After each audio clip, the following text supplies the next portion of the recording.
Sir मैं जानना चाहूंगी आप भी वन ऑन वन सेशंस के थ्रू जो है सैनिक स्कूल एग्जाम के लिए गाइडेंस प्रोवाइड करवाते हैं, आप उसको पढ़ाते हैं। पेरेंट्स का जो रोल है वो कितना इंपॉर्टेंट रहता है यहाँ बच्चों को तैयारी कराते हैं? क्या यहाँ पर मोटिवेटिंग फैक्टर देख सकते हैं जो बच्चे को प्रिपरेशन की तरफ लेके जाए?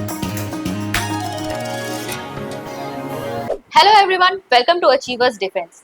अगर आपके बच्चे क्लास 6 सैनिक स्कूल एंट्रेंस एग्जाम 2026 की तैयारी कर रहे हैं तो आज का ये सेशन आप लोगों के लिए बहुत यूजफुल रहने वाला है, क्योंकि आज हमारे साथ मौजूद है सैनिक स्कूल के expert guide Arun Gupta sir. Thank you ma'am, नमस्ते।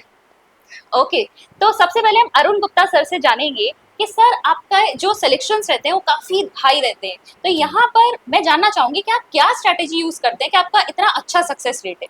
सबसे पहले तो मैं कहना चाहूँगा कि जो भी स्टूडेंट पढ़ते हैं तो सबसे पहले आपको स्टूडेंट को समझना बहुत ज़रूरी है कि आपको पता होना चाहिए कि उसको क्या चीज़ पसंद है, कहाँ पे उसका इंटरेस्ट है और वो किस तरह से किस तरह की चीज़ें कर सकते हैं। क्योंकि ऐसा नहीं कि आप एक लाइन से टॉपिक वाइज चीज़ें पढ़ाना शुरू कर देते हैं और उसके बाद बच्चा आपकी बात मानता जाएगा, ऐसा कभी भी नहीं होता।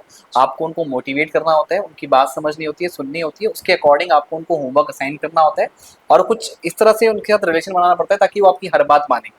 और जब उनको लगता है कि हाँ ठीक है, आपका उनसे बॉन्ड अच्छा हो गया है, तो उसके बाद आपको रिजल्ट मिलना शुरू हो जाते हैं। जो मैंने नोटिस किया अब तक का, ये मेरे को ये चीज़ सबसे ज़्यादा मैटर करती है इस चीज़ में, जो मुझे लगता है। ओके, तो मतलब टीचर स्टूडेंट का कनेक्शन अच्छा होना चाहिए यहाँ पे। बहुत ज़्यादा ज़रूरी है। बच्चे छोटे हैं यहाँ पर, बच्चे छोटे हैं तो उनको कनेक्ट करना बहुत ज़रूरी है, क्योंकि उनके पास बहुत सारी ऑलरेडी बहुत सारी चीज़ें रहती हैं। स्कूल का लोड है, उनके स्कूल के प्रोजेक्ट्स हैं, बहुत सारी चीज़ें। अभी तो खैर प्रोजेक्ट लेवल तो इतना बड़ा नहीं होता है, लेकिन बहुत सारे होमवर्क रहते हैं, तो उनको वो सारी चीज़ें मैनेज करनी होती है। लेकिन जब तक उनको इंटरेस्ट नहीं आएगा उस चीज़ में, जब जो टीचर उनको पढ़ा रहा है उनकी बातों को अगर वो इंटरेस्ट के साथ नहीं समझेंगे तो शायद वो बॉन्ड नहीं बनेगा, और बॉन्ड नहीं बनेगा फिर तो जो आप डिजायर्ड रिजल्ट चाह रहे हैं तो शायद ना मिल पाए।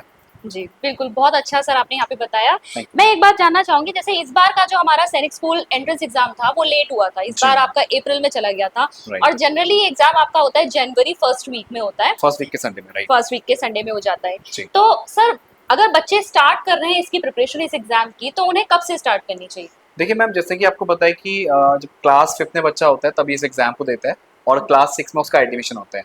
तो अभी यहाँ पे अवेयरनेस इतनी ज़्यादा बढ़ गई है कि जो पेरेंट्स हैं उनको इस बारे में काफ़ी नॉलेज है, और अगर बच्चा साइंस स्कूल की तैयारी कर रहा है तो पेरेंट्स को पहले से ही बता के रखते हैं कि आपको ये करना है। और क्लास 3rd से अगर मैं कहूँ, हालांकि क्लास 3rd की चीज़ें तो उसमें नहीं पूछी जाती हैं, लेकिन जो एक तरीका, जो एक बेस तैयार करना होता है वो क्लास 3rd से बनाना शुरू कर देते हैं, ताकि उनको एक बार बुक्स दिखा दी जाएँ। देखो इस तरह के क्वेश्चंस रहते हैं, जीएस में ये आता है, इंग्लिश में ये आता है, रीजनिंग में ये आता है, मेंटलिटी मतलब जो रीजनिंग आपका मेंटल एबिलिटी का पार्ट है। तो उनको ना हल्का सा चीज़ें क्लास 3rd से उनको दिखाना शुरू कर देते हैं पेरेंट्स, कि ताकि अगर वो देखें और उस चीज़ को समझना शुरू करें। क्योंकि अगर आप कहो कि अगर वो क्लास 5th में है और तब जाके वो तैयारी शुरू करेगा, तो ऐसा कभी भी पॉसिबल नहीं होता। क्योंकि आपको पता है कि जो इसका रिजल्ट जब आता है तो उसमें कितने ज़्यादा मार्क्स चाहिए होते हैं, क्योंकि आपका सिर्फ 50% से नहीं चलता है, आपको अच्छा खासा मार्क्स यहाँ पे लेके आना पड़ता है। तो अगर अगर जेन्युइनली आप तैयारी करना चाहते हैं तो क्लास 3rd से ही अगर आप इसको देखना शुरू कर दें, या पेरेंट्स इतने अवेयर हैं, तो उस समय आपको रिजल्ट के जो चांसेस है मिलने के वो ज़्यादा हाई रहते हैं। ठीक है, तो मतलब जितना अर्ली आप स्टार्ट करें उतना अच्छा है, जितना अर्ली आप शुरू कर दें। आप ये तो नहीं क्लास 2nd से आप स्टार्ट कर देंगे, लेकिन क्लास 3rd 4th मतलब 3rd 4th में जनरली 2 साल का दो डिफरेंस लेके चलते हैं लोग, कि क्लास 5th में आते आते कि उसका इतना अच्छा स्कोर हो जाए कि मतलब उसको इतना सोचना ना पड़े, उनकी कैलकुलेशन बेसिक वगैरह वो सब चीजें इंप्रूव हो जाएंगी, तो हेल्प करेंगी वो बात। क्योंकि इसमें मैं एक चीज कहना चाहूंगा ना यहाँ पे, कि जो वेटेज वाइज चीजें होती हैं, जैसे आपको बता दूं मैं, यहाँ पे मैथ्स वाला पोर्शन है, टोटल जो यहाँ पे इसका सिलेबस है वो पूरा जो मार्क्स का, अगर मैं बात करूँ यहाँ पे कि कितने मार्क्स का पेपर होना है, वो 300 मार्क्स का पेपर होना है। तो इसमें आपका 150 की तो मैथ्स ही मैथ्स है। मतलब जो सबसे ज्यादा जो टाइम यहाँ पे लेती है वो मैथ्स लेती है, तो उसको जितना अर्ली आप स्टार्ट कर दें उतना अच्छा होता है। तो यहाँ पे 150 मार्क्स की मैथ्स हो गई, फिर आपका रीजनिंग 50 की हो गई, आपका जीएसजी के 50 का हो गया, मेंटल एबिलिटी 50 का हो गया। तो इस तरह से यहाँ पे डिवाइड रहता है। ठीक है, तो मैथ्स काफी इंपॉर्टेंट वेटेज है इसको, क्योंकि 50% तो उसी का आ रहा है। जी मैम, तभी उससे पहले हमको बहुत अर्ली स्टार्ट करना पड़ता है। बिल्कुल, तो वही मेरा क्वेश्चन आपसे यही था कि कौन से सेक्शंस पर हमको ज्यादा फोकस करना चाहिए? तो मैं आपको कहना चाहूंगा, जैसे मैथ्स का मैंने आपको बताया कि मैथ्स जो है वो बहुत ज्यादा मार्क्स की रहती है, 150 मार्क्स की यहाँ पे मैथ्स की रहती है, और यहाँ पे जो पर क्वेश्चन का वैल्यू है उसका वो 3 मार्क्स का रहता है। और बाकी जो अदर सब्जेक्ट, जैसे मैंने आपको रीजनिंग, मैथ्स, जीएसजी के बताया, तो उनका 2-2 मार्क्स का वेटेज रहता है। अच्छा, इसकी खास बात ये नेगेटिव मार्किंग होती नहीं, लेकिन इससे कुछ फर्क नहीं पड़ता है। अगर आप प्रैक्टिस नहीं करोगे तो आप गलती करके आओगे। तो अगर कहीं किसी पेरेंट्स के दिमाग में अगर ऐसा हो कि नहीं चलो क्लास 5th में बच्चा है और एक बार देखे देख लेते हैं, तो अगर रिजल्ट एक्सपेक्ट करते हैं कि भाई नेगेटिव मार्किंग नहीं, क्या पता तुक्का लग जाए, तो ऐसा चांस यहाँ पे पॉसिबल नहीं है। तो ये बिल्कुल, अगर वो सोचते हैं ऐसा, तो इनको बिल्कुल ऐसा नहीं सोचना चाहिए। मैं आपको पहले ही क्लियर कर दूं, क्योंकि हर एक चीज की पहले से स्ट्रेटेजी होती है और उसी पे काम करके अगर उसको करो तो सक्सेस मिलती ही मिलती है। अगर आप रैंडमली सोचोगे तो वो पॉसिबल नहीं है। तो सर मैं यहाँ पे ये भी जानना चाहूंगी कि जो स्टूडेंट्स जब प्रिपेयर कर रहे हैं, तो जैसा कि आपने अभी पहले भी बताया था कि उनके पास बहुत सारी चीजें होती हैं, स्कूल का भी वर्क है, उनके पास होमवर्क भी होता है घर आकर भी, तो वो अपने टाइम को कैसे मैनेज करें कि वो इस बीच में सैनिक स्कूल की प्रिपरेशन भी ढंग से कर सके।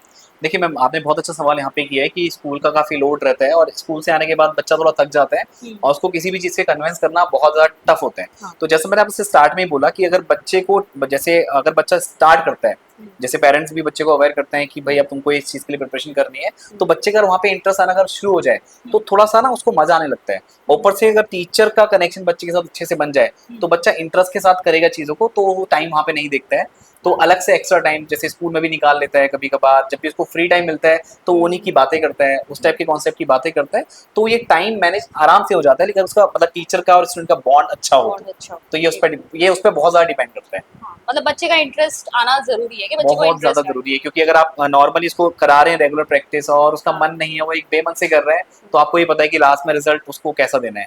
क्योंकि बहुत सारी चीजें होती हैं, क्योंकि अगर आपने स्टार्ट कर दिया, इसका इंटरेस्ट आया बच्चे का, तो आप उसको ज्यादा से ज्यादा चीजें उसमें दे सकते हैं, बहुत ज्यादा चीजें करवा सकते हैं और बहुत लंबे टाइम तक उसको आपको लेके चलना है। तो उसको पता है कि अभी ये चीज आपने करवाई है, फिर कुछ टाइम के बाद वो चीजें रिपीट करनी है, उसका रिवीजन बहुत जरूरी है, क्योंकि मैथ्स में जितना ज्यादा प्रैक्टिस करोगे उतना ज्यादा आपकी कैलकुलेशन अच्छी होती है और उससे रिजल्ट आने के चांसेस ज्यादा होते हैं। क्योंकि मैथ्स का वेटेज आप देख चुके हो, उसमें मेंटल एबिलिटी बच्चों के लिए एक नई चीज होती है, इससे पहले उन्होंने वहाँ पे देखा नहीं होता है अपने सिलेबस में।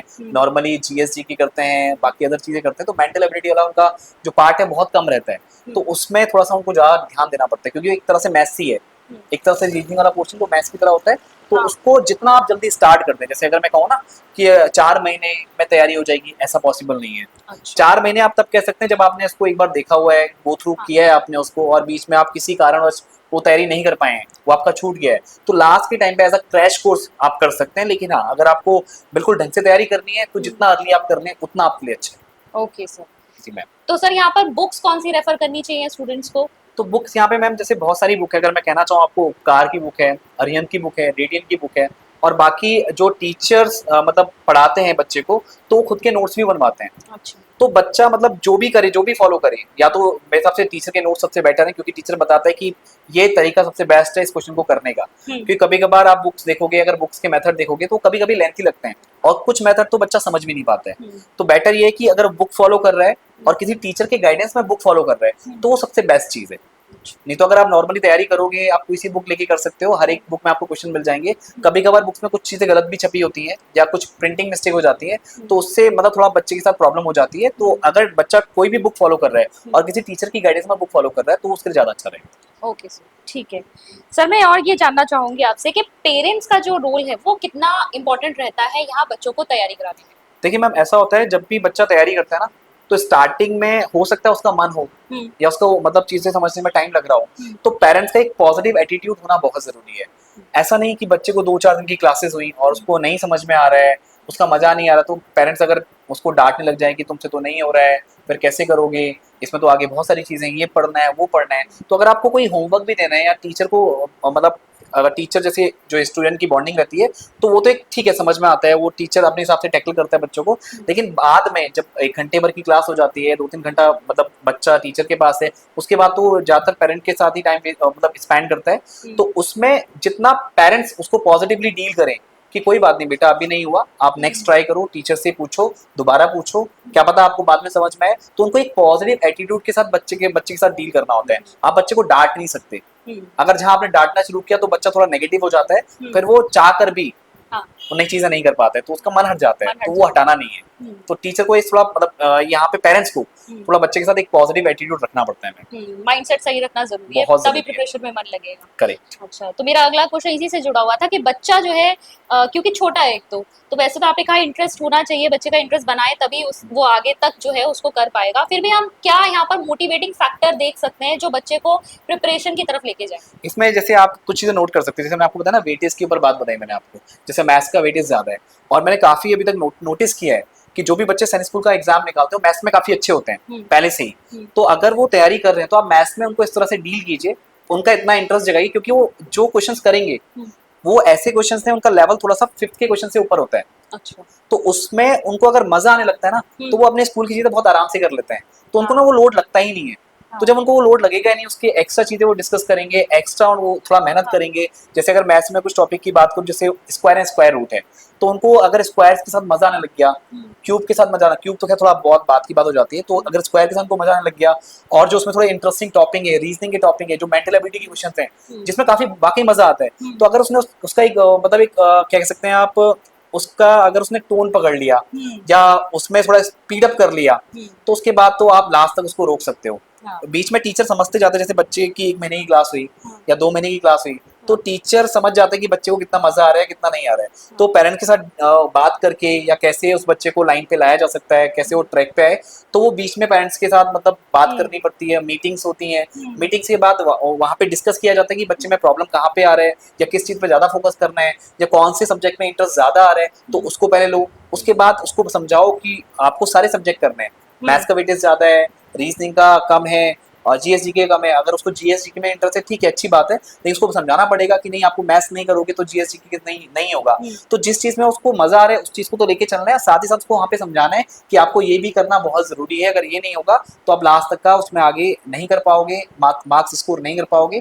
तो ये थोड़ा सा मतलब वहाँ पे पेरेंट के साथ बैठ करके, बच्चे के साथ बैठ करके ये थोड़ा सिचुएशन वहाँ पे संभालना होता है। तो कलेक्टिव एफर्ट है एक तरह से देखा जाए, टीचर पेरेंट्स सबको इन्वॉल्व होना ही पड़ेगा। बहुत जरूरी है, खाली टीचर के इफेक्ट से मतलब एफर्ट से नहीं होगा, थोड़ा पेरेंट्स को भी इसमें यहाँ पे इन्वॉल्व होना पड़ेगा और बच्चे को मजा आना चाहिए बेसिकली। बहुत मतलब मेन पॉइंट यहाँ पे कहूंगा कि उनको अगर मजा नहीं आ रहा है तो चीजें फिर आगे नहीं बढ़ पाती है। ठीक है सर, मैं जानना चाहूंगी आप भी 1-on-1 सेशंस के थ्रू जो है सैनिक स्कूल एग्जाम के लिए गाइडेंस प्रोवाइड करवाते हैं, आप उनको पढ़ाते हैं, तो थोड़ा बहुत बताना चाहेंगे इसके बारे में? जैसे हमारे यहाँ पे 1-to-1 सेशंस होते हैं मैम। जैसे मान लीजिए अगर बच्चे ने थोड़ा सा सैनिक स्कूल के बारे में उसको आइडिया है, थोड़ा उसने प्रिपरेशन की हुई है। अब होता है कि जैसे कभी कभी ग्रुप क्लासेस होती हैं और कुछ बच्चे ऐसे होते हैं कि वो क्लास के साथ मतलब इतना ढंग से चीजें पूछ नहीं पाते हैं, मैनेज नहीं कर पाते हैं, तो उनके लिए 1-to-1 सेशंस होते हैं। तो उसमें क्या होता है कि वहाँ पे स्टूडेंट के डाउट ज्यादा रहते हैं, तो उसको टीचर से डाउट पूछने होते हैं और डाउट को सॉल्व किया जाता है उसमें। ताकि उसमें यह है कि जैसे मान लीजिए अगर उसको कुछ टॉपिक में डाउट है, जैसे आपका सिंपल इंटरेस्ट हो गया, परसेंटेज हो गया, ये इन टॉपिक्स में डाउट है उसको, तो वो टीचर से जितने ज्यादा डाउट करेगा तो उतनी ज्यादा उसकी चीजें क्लियर होती हैं। और वहाँ पे टीचर भी सपोर्टिव होते हैं, तो उनको वो अलग से होमवर्क प्रोवाइड करते हैं, डे टू डे वो चेक करते हैं कि बच्चा कितना इंप्रूव कर रहा है, कितना नहीं कर रहा है। तो इस तरह से जो बच्चा थोड़ा सा वीक है तो उसको थोड़ा सा यहाँ पे एक अच्छी गाइडेंस मिल जाती है और उसके निकलने के चांसेस ज्यादा हो जाते हैं। तो 1-to-1 सेशन में पर्सनल क्लासेस होती हैं, और जैसे मैथ्स की अलग हो गई, आपकी जीएसजी की अलग हो गई, इंग्लिश की अलग हो गई, तो वहाँ पे एक टीचर और एक स्टूडेंट होता है। तो 1-to-1 सेशन का मतलब वही है कि टीचर और स्टूडेंट का सिर्फ वहाँ पे कनेक्शन अच्छा होता है और एक टाइम पे एक ही बच्चा वहाँ पे पढ़ता है। पर्सनल गाइडेंस मिल जाती है, पर्सनल टच भी है यहाँ पर। तो दोस्तों जैसा कि आपने देखा हमारे साथ आज सैनिक स्कूल के एक्सपर्ट गाइड जिन्होंने इतनी अच्छी आपको यूजफुल चीज़ें बताई हैं जो आपके बच्चों की प्रिपरेशन पे आपको ज़रूर हेल्प कर सकती हैं। अगर आप हमसे जुड़ना चाहते हैं कि वो हमारे अचीवर्स ऐप पर भी सैनिक स्कूल एंट्रेंस एग्जाम की प्रिपरेशन से रिलेटेड कोर्सेज चल रहे हैं, आप उनसे जुड़ना चाहते हैं तो आप अचीवर्स ऐप को डाउनलोड कर सकते हैं और डाउनलोड करके इन कोर्स की डिटेल्स को चेक कर सकते हैं। अगर आप अरुण गुप्ता सर के 1-to-1 सेशंस के बारे में भी जानना चाहते हैं तो भी आप हमसे कॉन्टैक्ट कर सकते हैं। तो आई होप आपको आज की जो वीडियो बहुत यूजफुल लगी होगी। Thank you so much Arun Gupta sir, हमें इतनी गाइडेंस प्रोवाइड करने के लिए। हम मिलते हैं आपसे अगले सेशन में। Thank you.